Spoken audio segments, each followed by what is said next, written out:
Existe uma substância invisível entre você e a sua consciência, e ela não é um fármaco, nem um inimigo apenas externo. É um campo de ruído, uma camada sedimentada de linguagem, hábitos, imagens e ordens que foi depositada sobre nós ao longo do tempo. Você bate a porta, implora, chora, e nada abre. Não porque falte fé, não porque você seja fraco, porque a fechadura foi adulterada, o circuito foi desviado, e algo impede a passagem da sua presença para a fonte. Imagine uma porta blindada, sólida, com um painel digital onde se insere um código. Você tenta todas as combinações que aprendeu na escola, na igreja, na autoridade que o educou. Mas o painel responde com silêncio. Ao redor, sistemas se alimentam dessa incapacidade de entrar. Instituições, linguagens, mesmo memórias familiares, tornam-se operadores daquele painel. Essa é a substância que bloqueia sua consciência. Um bloqueio sistêmico, uma mistura de condicionamento social, regras religiosas solidificadas e ruído psicológico que neutraliza a sua conexão com o que há de mais profundo em você. Se isso está falando com você, fica comigo até o final. Antes de seguirmos, faça uma coisa física. Escreva nos comentários agora a frase: "Eu neutralizo a substância". Não é apenas um gesto simbólico. É um primeiro ato de intenção, uma pequena contramão à linguagem que mantém o circuito fechado. O que chamamos aqui de substância pode ser explicada com linguagem antiga e com termos técnicos. Segundo uma leitura gnóstica interpretativa, e deixo claro que se trata de uma leitura simbólica, não uma exegese única de textos sagrados, a realidade visível foi moldada por um arquiteto corrompido, um demiurgo que edificou estruturas de poder que mantêm a centelha humana adormecida. Ao serviço desse edifício existem agentes de interrupção, os arcontes, forças que instauram dúvida, distração, culpa e submissão. Em oposição, há a mônada, a centelha primordial, a identidade profunda que sabe, por instinto, a sua origem e soberania. Não use essas palavras como mera erudição. Pense nelas como mapa. Demiurgo descreve a arquitetura opressora. Arcontes são os mecanismos de distração. A mônada é a sua chave interna. Ílicos são aqueles que se prendem ao elemento material e às narrativas que os mantêm impotentes. Pneumáticos são os que recordam sua centelha e atuam a partir dela. Nós vamos agora aprender a operar como pneumáticos. Não por teoria, mas por prática. Por que a oração de súplica falha tantas vezes? Porque foi transformada em um ato de dependência que reforça a própria cadeia que prende. Pede-se, suplica-se, e no processo se confirma a narrativa do poder externo. Eu não tenho, eu preciso, depende de outro. A linguagem da súplica muitas vezes legitima a interferência. Isso não desvaloriza a oração verdadeira, mas aponta que palavras sem deslocamento de estado são incapazes de atravessar a substância. Jesus, em alguns exemplos operacionais que olhamos aqui de forma simbólica, não apenas pediu. Ele fechou um circuito, assumiu uma postura de autoridade, falou e reteve. Lázaro, na imagem simbólica que usamos, não foi salvo por mera piedade, foi restabelecida uma ordem. Repito, é uma leitura interpretativa, uma lente gnóstica para entender processos de restauração, não uma afirmação dogmática sobre textos. Há um modo de operar que abre portas blindadas. Não é misticismo vazio, é um protocolo prático que organiza a sua intenção, a sua crença e a sua voz. Chama-se aqui de chamada mônada. Um procedimento em 3 chaves: reconhecimento, autoridade e comando. Vamos destrinchar cada uma, com imagens que você vai lembrar no momento em que precisar. A primeira chave, reconhecimento. Reconhecer é lembrar-se. É o ato de trazer à consciência a centelha esquecida. Pense nisso como um retorno de endereço. O sistema precisa saber de onde vem a solicitação.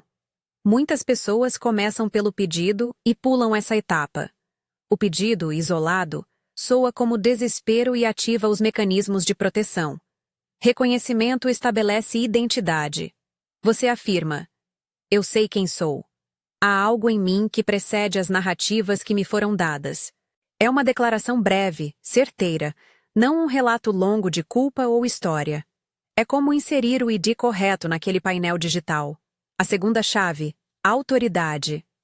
Autoridade não é arrogância, é soberania legítima. É a assunção de que você tem direito natural sobre sua própria experiência. Quando a mônada é reconhecida, a autoridade surge como consequência. Você para de pedir permissão emocional e começa a ocupar o lugar de comando. Autoridade se manifesta como postura interior. Você não se submete mais às regras que foram impostas sem o seu consentimento. Em termos práticos, é acolher que a sua vontade alinhada com a essência mais íntima tem peso. É diferente de dominar o outro. É reivindicar domínio sobre o próprio campo. A terceira chave: comando. Comando é a linguagem operacional que o sistema entende quando os 2 primeiros passos foram feitos. Não é uma lista de desejos. É um relatório técnico pronunciado com certeza corporal. Imagine que você fala com o painel e informa: relatório, circuito fechado, reparo solicitado, restauração iniciada. O comando é curto, claro e sentido no corpo, não apenas mentalizado. Quando falado a partir do coração que reconheceu e da autoridade que assume, o comando atravessa camadas. Agora, quero conduzir você por uma prática. Um exercício guiado para experimentar esse protocolo. Lembre-se das advertências. Isto não substitui tratamentos médicos ou acompanhamento profissional. Se você estiver em crise clínica, busque suporte qualificado. Esta prática é para campo de consciência e alinhamento espiritual. Sente-se ou fique em pé com a coluna ereta. Coloque as mãos sobre o peito, sobre o osso externo, para sentir a vibração do coração. Respire 3 vezes de maneira intencional. Inale, contando até 4. Segure por 2. Solte até 6. Permita que cada expiração leve embora um pouco do ruído. Desconectar. Visualize uma linha que sai da sua cabeça e se conecta ao centro de toda a distração. Redes, vozes, imagens, anúncios, expectativas. Imagine-se desligando essa linha. Diga internamente: corte. Sinta o peso do corte. Não lute, apenas desengaje. Pense em um circuito que foi desviado e agora você fecha a chave. Deslocar. Sinta agora uma escada, um elevador ou um pequeno movimento descendente que leva a sua consciência do cérebro para o centro do peito.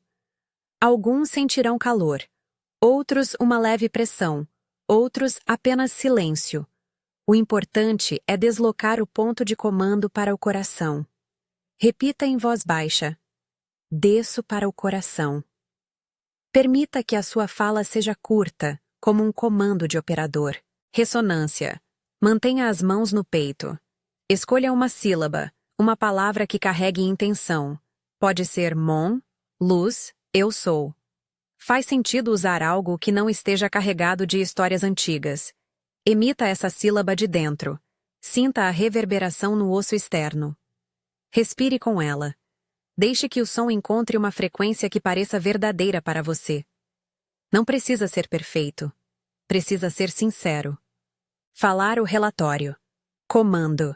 A partir desse lugar, formule um enunciado curto que descreva o que está sendo alinhado. Não é um pedido frágil, é um relatório de intervenção. Por exemplo, mônada, reconhecimento ativo, autoridade assumida, restauração de clareza acionada. Ou, se preferir uma linguagem mais direta ao título, eu neutralizo a substância que bloqueia minha consciência. Fale isso com o corpo participando. O músculo do peito firme, a voz segura, os olhos calmos. Não é para bradar. É para declarar. Soltar. Depois de falar, não prenda a energia com ansiedade. Soltar é tão essencial quanto falar. Confie que fez o que era possível no momento. Soltar significa retirar a mão do volante e permitir que o processo atue. Isso não garante resultado imediato, mas evita que a sua própria necessidade dinamize a resistência. Enquanto você executa, esteja atento aos anticorpos do sistema. Esses anticorpos aparecem como vozes internas: dúvida, ironia autocrítica, medo de ficar ridículo, pensamentos sobre o passado. Eles também se manifestam como um aumento do ruído no ambiente, lembranças súbitas que puxam seu foco. A resposta apropriada não é defender, rebater ou tentar convencer. Observe como se assistisse a um filme. Note o pensamento ou a emoção, sem entrar na narrativa. Um comentário prático. Nomeie a dúvida brevemente. Dúvida. E retorne ao pulsar no peito.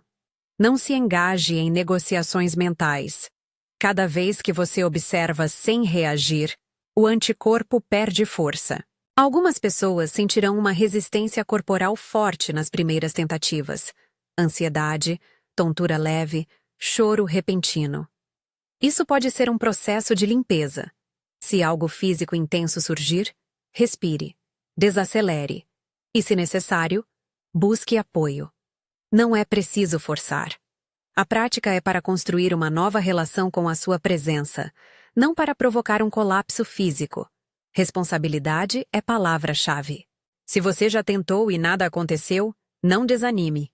Manifestação tem latência. O sistema que foi construído para bloquear reage com mecanismos de manutenção. Às vezes, haverá um colapso, uma quebra súbita de sistemas antigos, outras vezes, um eco. Uma pequena repetição dos antigos padrões que sinaliza que algo foi perturbado.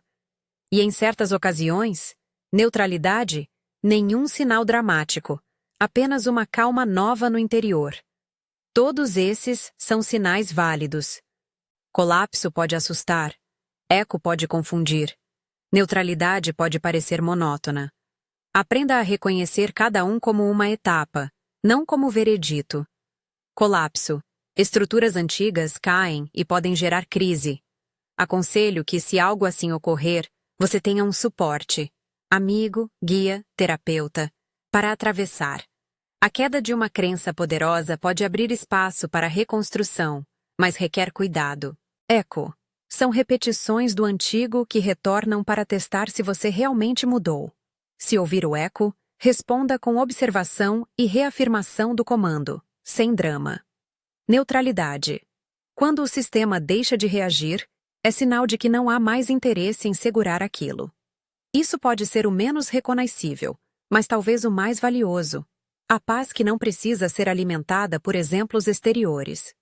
Lembre-se, isto não é uma promessa de cura instantânea, nem uma garantia de prosperidade financeira.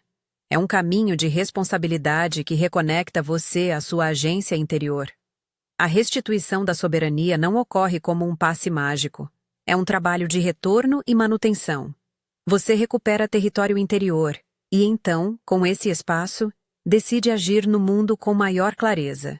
É importante também falar sobre a relação com instituições e antigos mediadores. A crítica aqui não quer incitar rupturas impensadas. Muitas comunidades, igrejas e estruturas têm valor e cuidado real. O que se aponta é a forma pela qual certos modelos institucionalizados tendem a promover dependência e linguagem de súplica que esteriliza a autoridade pessoal. Exercer soberania interior não exige que você odeie ou abandone. Exige que você saiba distinguir quando uma prática realmente fortalece sua ligação com o sagrado ou quando ela a anestesia. Agora, eu convido você a um ato breve de alinhamento. Dirija-se internamente à mônada com frases simples, afirmativas. Se isso ressoa, pronuncie com intenção. Mônada, eu me lembro. Mônada, minha autoridade se posta. Mônada, restaure a clareza e neutralize a substância que me separa da consciência. Assim seja. Este é um texto de oração curta, direta, e que pode ser adaptada ao seu sentido pessoal. Reafirmo. Não substitui cuidados médicos nem tratamentos que você já tem. É um complemento de prática de atenção e intenção. Depois desse exercício, Ancore a experiência com pequenos atos. Escreva uma frase curta no seu caderno que sirva de âncora. Não uma lista de desejos, mas uma declaração de posição. Minha consciência é soberana. Repita a declaração ao acordar e antes de dormir durante uma semana. Observe mudanças de tom interior, de escolhas, de reações. A prática é tanto técnica quanto hábito. Algumas objeções comuns. Isso é manipulação. Não, quando a manipulação é para reintegrar a sua própria centelha. É egoísmo. Não. A tomada de responsabilidade pela sua vida reverbera em relações mais saudáveis. É sinistro.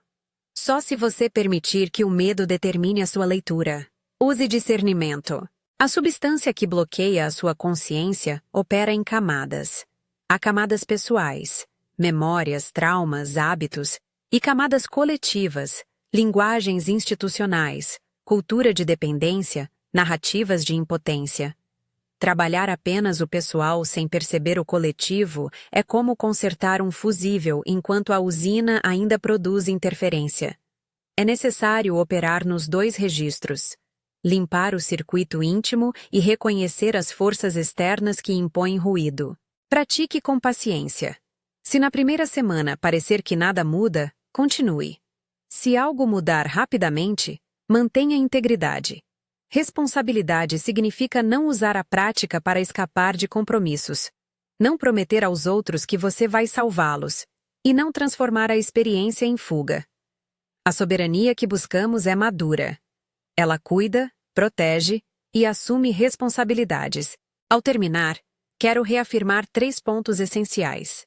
Primeiro, a substância é real como metáfora operacional. Nós a neutralizamos por meio de reconhecimento, autoridade e comando. Segundo, os anticorpos do sistema aparecerão. Observe sem entrar e permita a latência. Terceiro, a prática não substitui cuidados médicos, nem recomenda rupturas impulsivas. É uma tecnologia de consciência que exige responsabilidade. Se você fez o exercício, escreva nos comentários sua experiência em uma frase. Se ainda não comentou, eu neutralizo a substância, escreva agora. Esse pequeno ato é um primeiro sinal de alinhamento entre intenção e realidade. Se esta mensagem tocou algo em você, inscreva-se no canal e siga para os próximos vídeos, onde vamos aprofundar as práticas de ressonância e desmontagem dos arcontes, sempre com responsabilidade e com suporte. Há muito mais técnicas práticas para ancorar o estado e para proteger seu campo contra interferências sutis. E eu quero compartilhar com quem realmente está comprometido em recuperar a própria soberania. Que a sua centelha se lembre. Que a sua voz encontre o tom que atravessa o ruído. Que a porta blindada veja o código correto que você agora carrega. Vá com responsabilidade e volte para compartilhar o que aconteceu.